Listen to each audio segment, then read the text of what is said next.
Hey guys, what is up? Just got back from seeing in TeNet. Let's talk about Nolan's new movie. It's Espionage. It's got Denzel Washington's son and a whole lot of ensemble cast. It's got, Robert Patterson, little cameo from Michael Caine.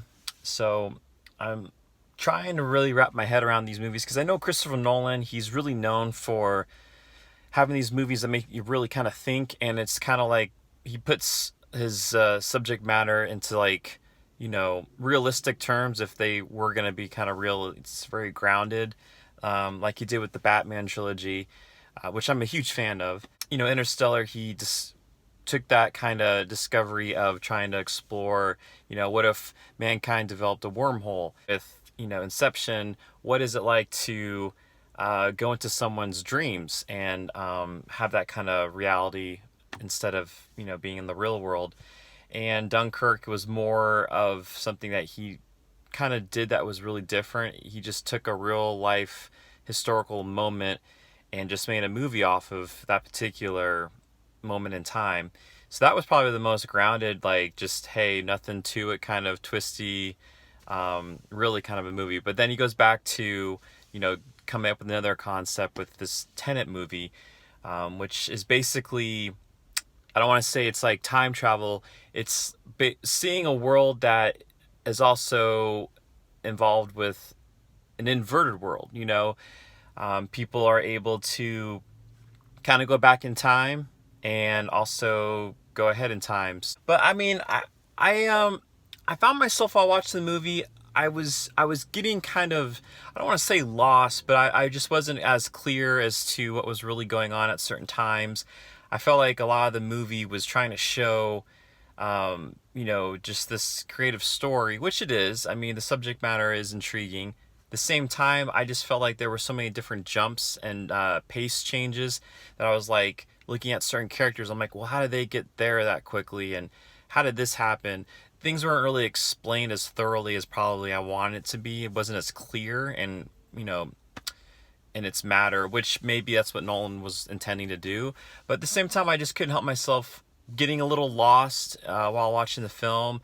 I was not as pulled in. There were definitely a lot of good, suspenseful moments, but I don't know, something about it just didn't really do it for me. I just found it to be like, it's okay, I mean, it's just an average kind of a movie, and it sounds weird because Christopher Nolan's behind it, but I just wasn't really, drawn into it as much as I was hoping. I left going, okay, well, I mean, I'm glad that's over. And I know that's terrible to say.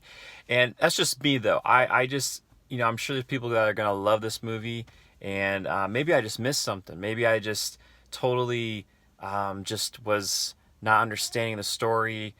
And I got lost or whatever. But I mean, as a viewer, as a huge moviegoer and lover of film, I just was watching the movie and I understood it, to a degree, but at certain moments I was like, wait, what? I was forcing myself. I found myself watching the movie, trying to go back into it.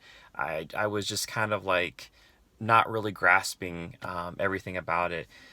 So it was that was the disappointing part. That part I was just like, oh man, I really wanted to like this movie. I really wanted to enjoy it, but it was just okay. It was just one of those things where I was relieved that it was over, and it just ended, and it was just like, okay, that was probably definitely not one of his greatest movies.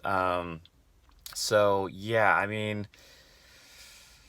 I would say definitely watch it, go check it out if you're a big Christopher Nolan fan. But if you're just kind of like just trying to find something, and that's somewhat decent. I mean, it's still worth watching. I feel like, no worries seeing it and all that. But I just feel like I was just kind of let down a bit, and I just felt like a lot of the dialogue, and it was cool to see Denzel's son and Robert Patterson in a different role.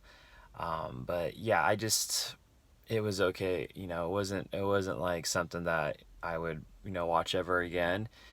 In a weird way, it's still worth watching because I feel like there's certain things in the movie that are worth viewing and supporting. you know, as an art and all that. But yeah, so for as far as Tenet goes, it was all right. You know, I probably give this movie, oh man, I probably give it like a 6.5 out of 10. I know that's kind of low, and I have not seen reviews on this, so I'm curious to see what other people thought about this movie. But get it, you know, just understand that there are things in it that were cool, and you know, was nice to see.